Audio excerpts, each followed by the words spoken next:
जी अस्सलाम वालेकुम। हमना with ENG 201। आज का लेसन है आप लोगों का lesson number 8, the 7 C's of effective communication 1 है। ये 1 जो है इसलिए उन्होंने लगा दिया क्योंकि आपके ये 7 C's का जो लेसन है वो 3-4 लेसन्स पर मुश्तमिल है आप लोगों का लेसन, और पहला जो है वो 8 लेसन से शुरू हो रहा है। अब 7 C's है, मतलब 7 C हैं। जैसे हम लोग कहते थे W जो हैं वो कितने हैं, विच, होम, हु, वेयर, वाई, ये सारे W से शुरू हो रहे थे वर्ड्स। इसी तरह C से जो शुरू हो रहे हैं आप लोगों के लेटर में नहीं, कम्युनिकेशन में, वो 7 हैं। अब वो 7 आप लोगों ने पढ़ने हैं, और कुछ उन्होंने आपको 8 लेसन में दिए हैं C's, कुछ 9 में है, कुछ 10 में है, और उन्हीं को आज स्टार्ट करते हैं।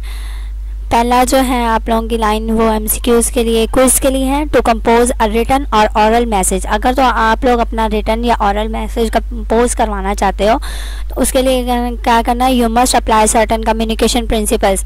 जो पीछे 7 चैप्टर्स पढ़ लिए हैं उसमें आप लोगों को बहुत अच्छे तरीके से बता दिया है कि कम्युनिकेशन प्रिंसिपल्स क्या हैं। आप लोग अगर बातचीत करना चाहते हो ऑरली या बातचीत करना चाहते हो रिटन फॉर्म में, तो आपने किस किस फॉर्म में किस किस तरीके से अपनी जो कम्युनिकेशन है, अपनी बातचीत को ज़्यादा अफेक्टिव बनाना है कि लोगों के दिल पे वो जाके वो कहते हैं ठा करके वजह वो हिसाब हो। तो वो कैसे होगा, जब आपकी प्रेजेंटेशन उस अगर तो रिटन फॉर्म में दे रहे हो तो आपके लेटर के, मैं थोड़ा सा रिवाइज करना चाह रही थी, लेटर रिटन फॉर्म में दे रहे हो, उनकी पैकेजिंग जो बाहर से ज़ाहिरी हालत है वो बहुत ज़्यादा अच्छी होनी चाहिए। उसके बाद जो चीज़ अंदर रिटन फॉर्म में दी हुई है वो क्लियर होनी चाहिए, उसमें कोई ऐसी खिचड़ी ना पकी हो कि लोग देखते ही कि नहीं हमने नहीं पढ़ना, इसको साइड पे कर दो, कोई और चीज़ हम लोगों को पढ़वा लो इसके अनुसार। इसी तरह अगर हम लोग ऑरल फॉर्म में बात कर रहे हैं, मैं आपको इधर ही स्टार्ट कर रही हूँ कि जी मेरा नाम हमना है, उसके बाद लास्ट पे चली जाऊँ आपका जो जी 45 चैप्टर आप लोगों को पहले मैं पढ़ा रही हूँ, फर्स्ट लेसन का कोई इंट्रो भी नहीं है, कोई कुछ नहीं है। तो इससे क्या होगा कि आप लोग कहेंगे छोड़ो इसको, ये तो है ही लास्ट स्टार्ट कर रही है, हमें तो स्टार्ट से कुछ पता ही नहीं है। तो यही चीज़ आपकी ऑरल रिटन कम्युनिकेशन में वो कह रहे हैं कि आपने प्रिंसिपल्स अप्लाई करने हैं। जब तक आप प्रिंसिपल्स वो फॉलो नहीं करोगे आपकी ऑरली या रिटन कम्युनिकेशन जो भी आप मैसेज देना चाह रहे हो लोगों तक नहीं पहुंचेंगे। नेक्स्ट है these are called the 7 C's of effective communication, और यही आपके जो प्रिंसिपल्स हैं वो 7 C's हैं, और इससे आपकी कम्युनिकेशन या बातचीत में बहुत ज़्यादा इफेक्ट पड़ता है। अब वो कौन कौन से हैं देख लें C's, ये देख लें 1 2 3 4 5 6 7, सातों के सातों नाम जो हैं वो C से शुरू हो रहे हैं, लेकिन फ़र्क क्या है, आगे से वो चेंज हो जाते हैं, उसके मानी चेंज हो जाते हैं। अब क्या है, कंप्लीटनेस है, कंसाइजनेस है, कंसीडरेशन है, कंक्रीटनेस है, क्लैरिटी है, कर्टेसी है, और last but not the least correctness है।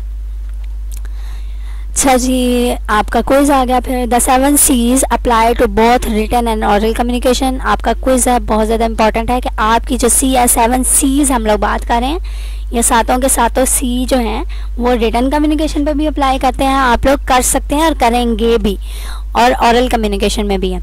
Although this lesson discusses these principles on a sentence level, आप लोगों को तो यहाँ पे सेंटेंस लेवल पे पढ़ाया जाएगा जी, हाँ जी आपने कहाँ पर कौन सी चीज़ अप्लाई करनी है और कैसे करनी है। Yet they are applicable to all forms of communication, लेकिन आप लोग हर फॉर्म में जब भी बात कर रहे हो, वो चाहे आप किसी को लेटर दे रहे हो, चाहे आप किसी को एप्लीकेशन लिख के दे रहे हो, आप किसी को प्रपोजल लिख के दे रहे हो, कोई रेज्यूम है, कुछ भी है, आप सिंपल फ्रेंड को जो है कोई बात लिख के भेजना चाह रहे हो, मैसेजिंग सिंपल जो टेक्स्ट करते हैं, वहाँ पर भी आपके ये वाले जो C's हैं ये अप्लाई होंगे। अब ये टेक्स्ट जो है इससे ज़्यादा सिंपल एग्जांपल इनके लिए और कुछ नहीं होगी, आपने इन्हीं टेक्स्ट को अपने जहन में रखना है और इन C's को क्लियर करना है। To some extent the principles overlap because they are based on a common concern for the audience, whether the audience consists of listener or reader। अब ये भी आपका MCQs है कि आपके ऑडियंस किस किस्म के होते हैं, लिसनर जो होते हैं वो ओरल कम्युनिकेशन में होते हैं, क्योंकि उन्होंने आपकी बात सुननी होती है, आपने बोलना होता है और उन्होंने सुननी होती है। और रीडर्स कब होते हैं? रिटन फॉर्म में, जब आपने कोई चीज़ लिख दिया तो उन्होंने पढ़नी है और वो आप लोगों के ऑडियंस हो गए एज अ रीडर। जी, कंप्लीटनेस आ गया पहला आप लोगों का सी। अब ये क्या चीज़ है वो देख लेते हैं। Your message is complete. Completeness से पता चल रहा है कि आप जो भी बात कर रहे हो, चाहे वो रिटन फॉर्म में कर रहे हो या ऑरली बोल रहे हो, आपका जो भी बात आप कहना चाह रहे हो या जिस टॉपिक पे आप बात करना चाहते हो वो कंप्लीट होना चाहिए। ये नहीं होनी चाहिए कि आधी अधूरी बात हो। When it contains all the facts readers our listeners need for the reaction you desire. जब आप जो है सारी चीज़ें, सच्चाइयाँ, सारी चीज़ें उसमें बयान करोगे तब ही वो लिसनर या रीडर, अब ये लिसनर और रीडर किस लिए आया है? एक रिटन कम्युनिकेशन के लिए और एक ओरल कम्युनिकेशन के लिए। वो आप रिएक्ट करेंगे आपकी बात पर जो आप चाहते हो। ठीक है, अब टेक्स्ट में मैसेज कर रही हूँ कि मुझे आकर आप मिलो, ठीक है ना। अब कौन सी जगह पे, कौन सी प्लेस पे, वो तभी वहाँ पर पहुँचेंगे जब आप साथ में मैसेज कंप्लीट दोगे कि हाँ जी फ़लाँ जगह पे आके आपने मिलना है या हम लोगों ने फ़लाँ जगह पे आकर मिलना है। ठीक है, ये कंप्लीट आपने एक स्टेटमेंट, अब उन्होंने पहले कह दिया कि आपका ये जो लेसन है ये सेंटेंसेस पर है, पूरे पैराग्राफ पर आपको लोगों को ये चीज़ नहीं समझा जा रही, सिर्फ एक सेंटेंस दे दिया जाएगा, शायद आपको बात समझ आ जाए। वो कह रहे हैं communication senders need to assess their message from the eyes of the receivers to be sure they have included all the relevant information। मतलब क्या हुआ कि आपने जो जो बात करनी है उससे रेलिवेंट जितनी भी इंफॉर्मेशन है वो आप कम देंगे, आपको मैं आपकी बात में या आपके मैसेज में वो बात होगी, रेलिवेंट चीज़ जितनी भी आपने इन्फॉर्म करनी है उनको, तभी आपका जो डिज़ायर है कि वो आकर इस जगह पे आप लोगों ने मिलना है वो पूरा होगा। बेनिफिट्स ऑफ कंप्लीटनेस, इसके बेनिफिट क्या हैं वो देख लेते हैं। Complete messages are more likely to bring the desire result. ये आपका क्विज़ है। चलें जी, इसके बेनिफिट को एक ही अल्फाज में या एक ही सेंटेंस में पूरा करते हैं। आपको झूले पे बैठाते हैं, वो जो स्विंग होती है उस पर बैठा दिया, झूला जो देने लगा है उसने पीछे लेके गया, हल्का सा आपको ना झूला दिया, आप बताएं आपको कितना गुस्सा आएगा।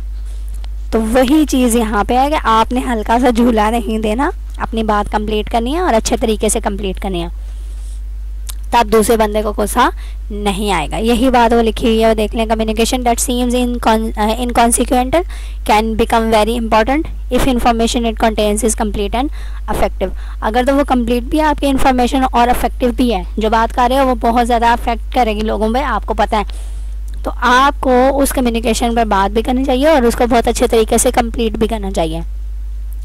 अब कह रहे हैं आप कंप्लीटनेस को कैसे सिक्योर कर सकते हो अपनी राइटिंग में, कैसे का आपको पता चलेगा कि हाँ जी आपकी ये जो राइटिंग है रिटन फॉर्म में या आपने जो भी बात की है वो कंप्लीट है कि नहीं। 3 बातों का ख्याल रखना है उसमें। प्रोवाइड ऑल नेसेसरी इन्फॉर्मेशन, पहली बात तो वही है कि आपने जो जो चीज़ें नेसेसरी हैं, लाजमी हैं उस बात के लिए, वो आपने उनको बतानी है। आंसर ऑल क्वेश्चंस आस्क, और वो आंसर्स भी आपने देने हैं जो आपसे पूछा जाएगा उनको उस क्या कहते हैं कम्युनिकेशन में। Give something extra only when desire, और आपने अब ये वो बात है ना कि आपने कंप्लीट करनी है बात, मुझसे आके मिल लो या हमने इस जगह पे आके मिलना है। फ्रेंड्स एक दूसरे को मैसेज करते हैं कि हाँ जी हम लोगों ने आज इस पॉइंट पे आके मिलना है। अब वो पॉइंट भी बता दिया जाए, टाइम भी बता दिया जाए। अब एक्स्ट्रा ये बताया जाए कि मैं पूरे बाज़ार की शॉपिंग करने के बाद आके आपको उस पॉइंट पे मिलूँगी, तो वो जो एक्स्ट्रा है वो उन्होंने नहीं पूछा, और शायद अगर बताएं तो उनको जो है वो इस बात को सुनते आपके फ्रेंड्स लेट आएँ या टाइम पर ना पहुँचें, तो इसका नुकसान आपको ही होगा। मतलब एक्स्ट्रा चीज़ तब आपने पेश करनी है या बतानी है उनको जब कोई आपसे एक्स्ट्रा इन्फॉर्मेशन पूछना चाहता है। अब जो प्रोफाइल यानी provide all the necessary information में क्या है, वो जो 5W थे कि आप who, what, when, where and why, आप कौन हो, क्या कहना है, कब कहना है, वेयर एंड वाई, क्यों और कहाँ पर। एग्जाम्पल देख लें, व्हाट डू यू वांट, आप क्या चाहते हो, ठीक है। When do you need it, आप क्यों कब चाहते हो ये चीज़। To whom and where is it to be sent, किसको और कहाँ पर सेंड करनी है वो बात या किसको बतानी है।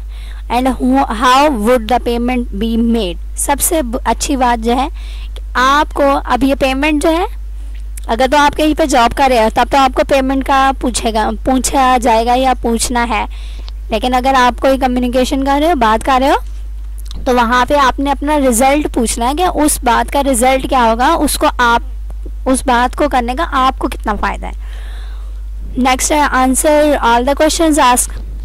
अब look for questions, some may appear buried within a paragraph और locate them and answer them precisely. वो आपको एक एग्जांपल दी हुई है, उन्होंने कह रहे हैं कि उनको आपने देखें और उसको जो पैराग्राफ में चीज़ें छुपी हैं उनको हाइड हुई हैं उनको आपने क्लियर करना है। कोलीग और प्रोस्पेक्टिव कस्टमर्स, अच्छा जी ये जो बात हो रही है ये कस्टमर और एक शॉपकीपर के बारे में, मतलब आपने कोई उसे चीज़ पूछी है और वो जो है टाल मटोल बीच में करके आपको बताता है, तो उसका मतलब क्या है कि आपसे कोई ना कोई बात छुपाई जा रही है और आपको अगर उस पर कोई शक हुआ है तो आप उसको क्लियर बता देंगे, हाँ जी आपने इस तरह किया और हम जो है आपकी चीज़ या आपकी वो प्रोडक्ट जिस पे हम इंक्वायरी कर रहे थे वो नहीं लेंगे। ये चीज़ पढ़ लीजिएगा, मैं पढ़ने लगी थी लेकिन मुझे इसमें कुछ नज़र नहीं आया, फिर मैंने छोड़ दिया। नेक्स्ट है एग्जाम्पल वगैरह, in one instance a software distributor when replying to a customers letter answered only 4 और द 7 क्वेश्चंस। ये भी वही चीज़ है, उसी को किया हुआ है, देख लीजिएगा, इसमें है ऐसी कोई ख़ास बात नहीं। नेक्स्ट आप लोगों का जो था वो था give something extra when desired, वही तीसरी बात आपकी कंप्लीटनेस में तीसरी बात जो थी वो यही थी कि आपने एक्स्ट्रा इंफॉर्मेशन तब देनी है जब आपसे पूछा जाए। Use your good judgment in offering additional material if senders message was incomplete. अगर तो आपको उस मैसेज में कोई इनकम्प्लीटनेस नज़र आ रही है तब आप उनसे दोबारा से एक्स्ट्रा इन्फॉर्मेशन पूछ सकते हो और तब आपको आंसर दिया जाए, तो वो एक कम्प्लीटनेस के माने में आता है, आपने कोई एक्स्ट्रा बात खुद से नहीं बताई। But the word when desirable are essential, ये चीज़ जो है बहुत ज़्यादा इंपॉर्टेंट है कि आपकी व्हेन डिज़ायरेबल, जब आपसे डिज़ायर किया जाए कि हाँ जी आप इस क्वेश्चन का आंसर दें तब आप दें, अदरवाइज़ कोई भी एक्स्ट्रा बात करने की ज़रूरत नहीं है। You must take great care not to waste the readers time with superfluous information. ये भी बात बहुत ज़्यादा इंपॉर्टेंट है कि मैं तो कह रही थी आपने क्या करना है कि जब आपको नुकसान होगा कि अगर आप एक्स्ट्रा बात कोई डालते हो तो शायद आपके फ्रेंड्स जो हैं वो लेट आए, तो यहाँ पे ये भी बात है कि उनका टाइम भी वेस्ट होगा। अब ये टाइम वेस्ट होना आपके जो फ्रेंड्स को छोड़ के, जब आप लेटर एप्लीकेशन किसी ओहदेदार को भेजते हो तो वहाँ पर कह रहे हैं कि उस रीडर का टाइम आपने बचाना है और शॉर्टली या प्रिसाइजली अपनी बात जो है बहुत क्लियरली उनको बतानी है। नेक्स्ट सी है आप लोगों का credibility. Credibility of the communicator has been systematically analyzed over the years, often as relating to the speaker. अब क्रेडिबिलिटी क्या है कि आप जो भी बात कर रहे हैं लोगों को यकीन हो कि आप जो भी बात कर रहे हैं वो सच्चे दिल से कर रहे हैं या ट्रस्ट वर्दी होके कर रहे हैं, कोई उसमें झूठ नहीं है, कोई किसी को धोखा नहीं दिया जा रहा। तो ये जो लाइन मैंने हाईलाइट की है वो कह रहे हैं क्रेडिबिलिटी ऑफ द कम्युनिकेटर, आपकी सच्चाई का एनालाइज बहुत सालों से किया जा रहा है और वो किस रिलेट हो रहा है, स्पीकर से। जाहिर बात है जो स्पीकर है वो चाहे रिटन फॉर्म में दे रहा है या बोल रहा है, उसकी सच्चाई का पता तब चलता है जब लोग जो हैं आपकी किसी और से पूछें कि हाँ जी इसने ये बात लिखी है, मैं इतने सालों से पिछली किसी जॉब पे काम कर रहा था। तो उन्होंने क्या करना था, आपने जो चीज़ दी हुई है वो इसलिए है कि अगर उनको कोई डाउट है तो वो क्लियर कर सकते हैं, पीछे जिस इंस्टीट्यूट में आपने काम किया उधर कॉल करें और उनसे पूछ लें कि आपने सच बोला है या नहीं। तो आप इतने अच्छे तरीके से बोलें कि आपको किसी और से पूछने जजमेंट करने की ज़रूरत ही ना पड़े। अब वो कह रहे हैं several classic but still relevant studies suggest that 5 decisions are made regarding our communication source. 5 चीज़ें जो हैं, 5 डिसीजंस उनको लेनी पड़ती हैं। वो क्या क्या है? कंप्लीटनेस, कैरेक्टर आपका कैसा है, कंपोजर, सोशबिलिटी और एक्सट्रोवर्जन। अब कंप्लीटनेस क्या है? Does the audience perceive the message sender as communicating honestly। ठीक है। competence जो है वो क्या है कि आप जो है उनकी परसीव का मतलब होता है हवास या उनकी जो थॉट्स हैं, सेंसेस को जानना कि वो जो सोच रहे हैं, वो जो समझ रहे हैं वो चीज़ अच्छी है या नहीं है। ऑनेस्टली मतलब उनकी जो सोच है। अब इसके एग्जांपल वो मैं कहती होती हूँ कि बाहर जो सर्फ और चीज़ें बेचने वाले आते हैं, वो उनकी थॉट्स को हम लोग कभी कभी नहीं जान पाते हैं। जो लोग जल्दी जल्दी उनकी बातों में आ जाते हैं, उनको नहीं पता कि वो सच बोल रहे हैं या उनका जो मकसद है वो से आपको कोई फ़ायदा पहुंचाना है या अपनी कंपनी को कोई फ़ायदा पहुंचाना है। Character, does the sender of the message know his और हर मैसेज। क्या उनको वो जो बात कर रहे हैं, क्या उनको अपनी बात का खुद पता है? वही ना हो कि वो बात तो कर रहे हैं लेकिन उनको अपनी बात का मकसद ही ना बताओ। पीछे मैंने आप लोगों को लेसन में बताया था कि कुछ ऐसे लोग होते हैं जिनको एक चीज़ दे दी जाती है, उन्होंने एज इट इज़ उसको रट के आप आगे लोगों को कन्वे कर देना है। अब वो रटना जो है, अगर उनसे कोई एक्स्ट्रा बात पूछ ली जाए तो वहाँ पर स्टैंड स्टिल हो जाते हैं। क्यों? क्योंकि उनको एक पेज दे दिया गया था, उन्होंने वो रट लिया, आप लोगों को बता दिया। उसके अलावा कोई भी चीज़ उनको नहीं पता कि वो क्यों बोल रहे हैं, किस वजह से बोल रहे हैं। Composer, does the sender give the impression of being cool, काम एंड कलेक्टेड। अब यहाँ पे क्या होता है कि आप लोग अगर देख रहे हो, जाहिर बात है अगर बातचीत हो रही है या तो वो आपके सामने होंगे या तो रिटर्न फॉर्म में। रिटर्न फॉर्म में भी पता चल जाता है कि उनके एक्सप्रेशन जो है लिखने के या उनके फेस के एक्सप्रेशन जो है वो ठीक है या उनको किसी वो कहते होते हैं कि गन पॉइंट पे रख के आपसे बात तो नहीं करवा रहे। तो ये चीज़ है उनकी सच्चाई को पता लगाने में बहुत ज़्यादा अहमियत रखता है।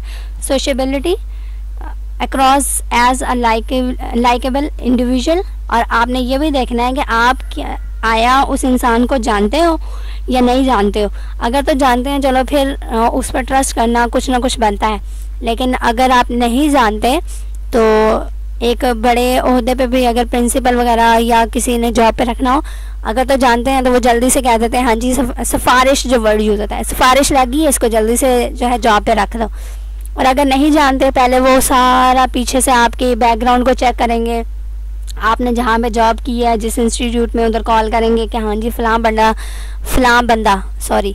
बंदा आपके हमारे पास आया है, आपके पास पहले काम करता था, इसकी कैसी खासियत है, इसका नेचर कैसा है, ये सारी चीज़ें वो नोट करते हैं और पता करते हैं।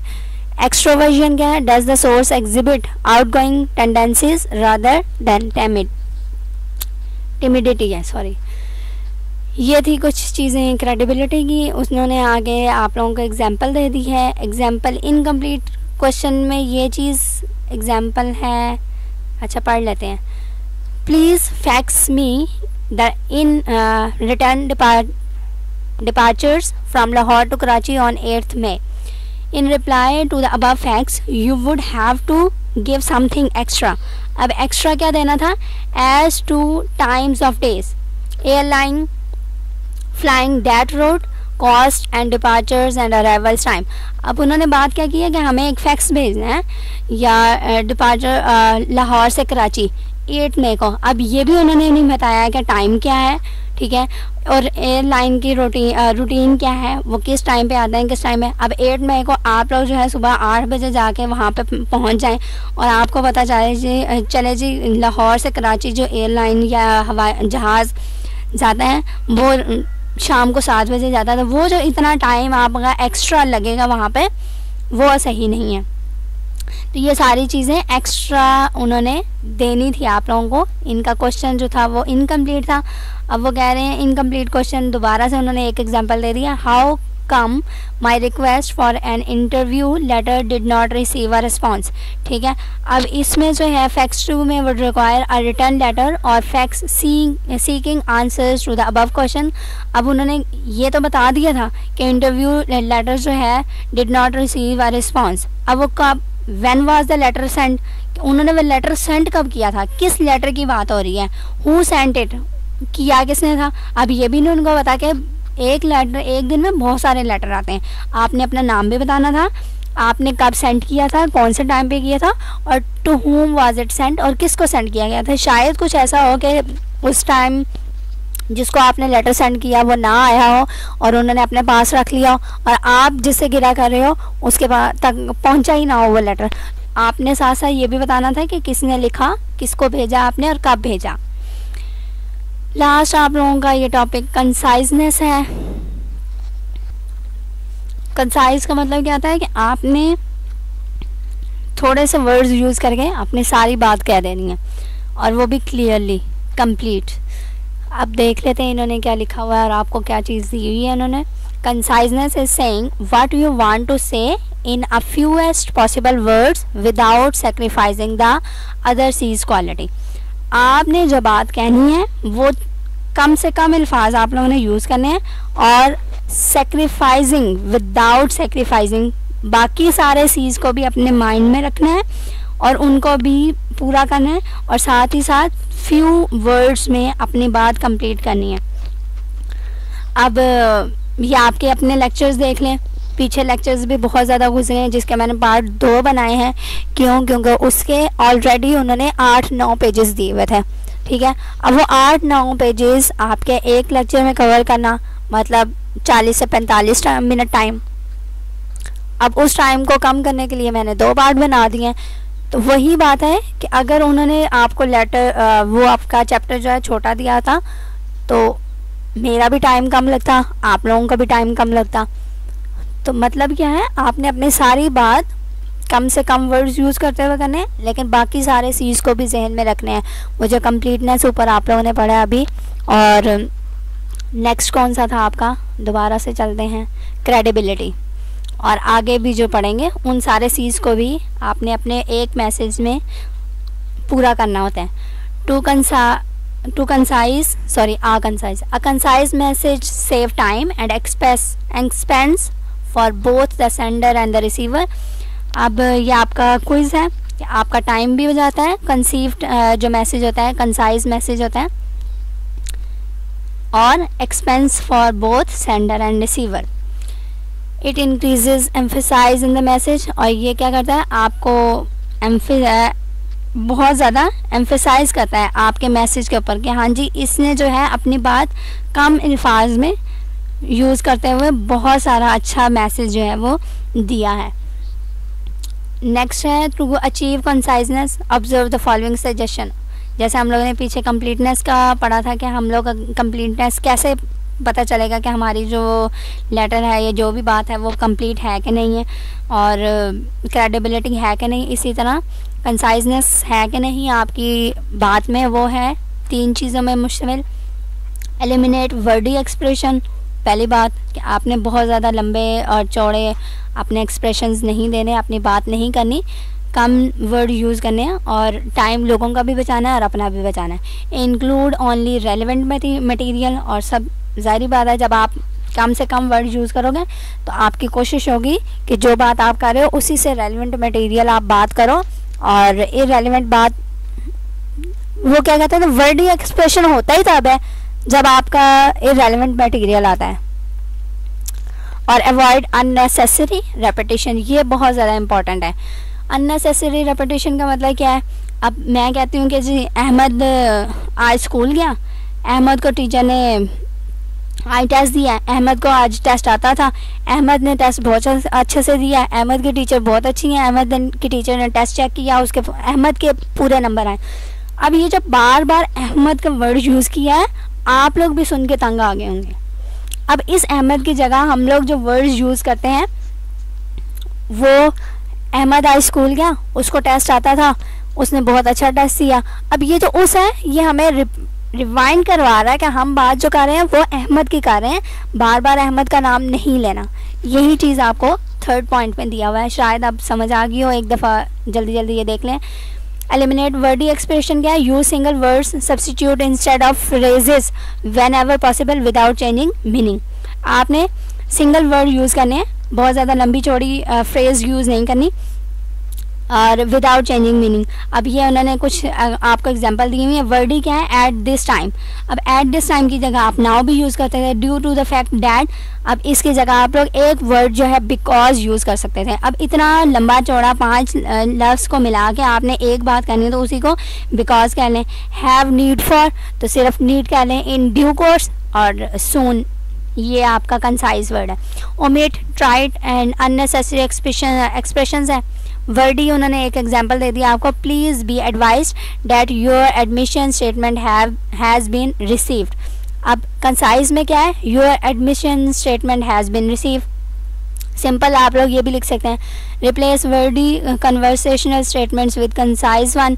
अब वो उन्होंने एग्जांपल दी हुई है कि please find attached the list you requested, और इसकी जगह कंसाइज कह सकते हैं the list you requested is attached. ठीक है। वर्डी सेंटेंस है आप लोगों के पास, such refreshing comments are few and far between, तो इसकी जगह कह सकते हैं such refreshing comments are scarce. अब ये जो है आप लोग देख लीजिएगा, ये इम्पॉर्टेंट है। ये जो इन्होंने एग्जांपल वर्डी और कंसाइज दिए हैं ये आप लोगों से पूछ सकते हैं क्विज में। नेक्स्ट है आप लोगों का avoid our using empty phrases. Our using empty phrases देख लें कि there are 4 rules that should be observe, तो आप लोग सिंपल कह सकते थे कि 4 रूल्स मस्ट बी ऑब्जर्व। ये भी एग्जांपल है, इसको देख लीजिएगा, टाइम ज़्यादा हो रहा है आपके लेक्चर का। Omit which and that clause wherever possible. आपने इसको बहुत अच्छे, ये चीज़ें जो हैं आपने याद करनी है। पिंक हाईलाइट में वो कह सकते हैं कि आपकी जो ओमिशन है वो किस किस पर अप्लाई हो सकती है। नेक्स्ट विच और डैट को आपने ख़त्म करना है। देखें, she bought desks that are of the executive type, तो डैट को अगर हटाना चाहें तो she bought executive type desk. ठीक है ना, तो लेके तो वो डेस्क ही आई है, लेकिन वहाँ पे आपका वर्डी सेंटेंस हो गया था, यहाँ पे कंसाइज हो गया। नेक्स्ट है eliminate unnecessary prepositional phrase. The issue of the most relevance is team work, तो अगर इसको अच्छे तरीके से लिखना चाहते हैं, कंसाइजली लिखना चाहते हैं, तो the most relevant issue is team work. सबसे जो इशू ज़्यादा था रेलेवेंट वो क्या था? टीम वर्क था। उनका टीम जो है वो अच्छी नहीं थी या जैसा भी था। लिमिट योर पैसिव वॉइस, वही चीज़ है आपकी कि आपने पैसिव वॉइसली अपना लिमिटेशन रखना है, कंसाइज रखना है। The total balance due will be found on page 2 of this report, तो इसको अगर अच्छे तरीके से लिखना चाहते हैं तो balance due is on page 2 of this report.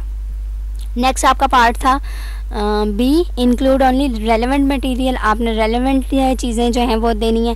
Stick to the purpose of the message, आपने उसी बात पर जमे रहना है जो आप बात कर रहे हैं, उससे इरेलीवेंट नहीं जाना। Delete irrelevant words and rambling sentences, वही बात बार बार की जा रही है कि आपने इरेलीवेंट चीज़ें नहीं देनी। Omit information obvious to the reader, और वो भी बात आपने ख़त्म कर देनी है, आपने बात नहीं करी जो पहले से ही रीडर को या सुनने वाले को पता हो। इससे क्या होगा? आपकी बात और छोटी हो जाएगी। Avoid long introductions, unnecessary explanations, promos words and gossip politeness, आपने ये सारी चीज़ें हटा देनी है। ये गॉशी था, सॉरी। अब क्या हुआ? आप इंट्रोडक्शन अपना लंबा दे देंगे तो बाकी जो है वो स्टार्ट में लोग सोना लग जाएंगे, आपकी जो इम्पोर्टेंट बात है वो एंड पे हो जाएगी, तो लोग सोए रहेंगे, आपकी इम्पोर्टेंट बात उनके तक पहुंचेगी नहीं। Get the important point tactfully and concisely. Example उन्होंने दे दिया एक, अब ये देख लें, वर्डी है बहुत ज़्यादा, 1-2 लाइन का उन्होंने वो चीज़ दी हुई है, और कंसाइज में वही चीज़ आपकी 4 वर्ड में। We hereby wish to let you know that our company is pleased with the confidence you have responded in us। ठीक है, तो इसका अच्छा जो है, सबसे अच्छा जो कंसाइज चीज़ है, we appreciate your कॉन्फिडेंस है। नेक्स्ट है आप लोगों का अवॉइड अननेसेसरी रेपिटेशन। ये जो चीज़ है ये बहुत ज़्यादा इंपॉर्टेंट, लेक्चर भी काफ़ी लंबा हो गया है, बस ख़त्म करते हैं, ये 4 चीज़ें करवा देती हूँ। Unnecessary repetition leads to dullness, ये आपका क्विज़ है कि अननेसेसरी जब भी आप चीज़ रेपिटेशन करोगे, वो जो अहमद वाली मैंने एग्जांपल दी थी उससे डलनेस हो गई थी। आप लोग भी सुनते सुनते कह रहे होंगे कि हाँ जी हम सोते हैं, अहमद बार बार आई जा रहा है। अब उन्होंने भी देख लें दिया हुआ, use short names when you have mentioned the long one once. अगर तो आपने एक दफ़ा बहुत ज़्यादा लंबा जो है नाम यूज़ कर लिया तो उसके बाद आपने शॉर्ट नेम यूज़ करना है, उसी को दोबारा अगर बात कर रहे हैं start. Use initials instead of repeating long names. अगर तो आपने एक दफ़ा यूज़ कर लिया PIA, स्टार्ट में बात कर लिया पाकिस्तान इंटरनेशनल एयरलाइंस, तो आगे जब आप बात करोगे तो PIA कह सकते हैं। Cut out needless repetition of phrases और सेंटेंसेस। और नेक्स्ट है sometimes it is good to combine 2 और even 3 sentences using subordinate clauses or phrase. ठीक है, आप जो है सबऑर्डिनेट मतलब अहमद स्कूल गया था, आज अहमद स्कूल नहीं गया, और आगे है कि उसे बुखार था। ठीक है ना, उन दोनों सेंटेंसेस को आपने जो ज्वाइन करना है क्योंकि, तो वो आपका सबऑर्डिनेट क्लॉजेज या फ्रेजेस हो जाएंगे, जिससे आपकी बात जो है वो ज़्यादा बेहतर तरीके से लोगों को समझ आ जाए। ये उन्होंने एग्जांपल दी हुई है, इसको देख लीजिएगा। अल्लाह हाफिज़, मिलते हैं नेक्स्ट लेक्चर में। उम्मीद है ये समझ आ जाएगा, आया होगा, आ जाएगा नहीं, आया होगा, क्योंकि ये बहुत ज़्यादा इंपॉर्टेंट है। मैं कहती हूँ कि आपके जो MCQs हैं, क्विज़, मैं बार बार MCQs कह देती हूँ, मेरे जहन में वही चल रहे हैं, जो क्विज़ है वो इसी लेक्चर से बनते हैं। 40 to 50% आपके लेक्चर्स इसी से आते हैं, इन्हीं 4-5 लाइनों से, मतलब 7 C's के जो लेसन है। मिड टर्म के अगर होम बेस होते हैं तब तो आप खुद देख लीजिएगा कि 30 आपके MCQs हैं, 15 से 17, 15 कह लें, आपके इसी C's से होंगे। अल्लाह हाफिज़, अपना ख्याल रखिएगा।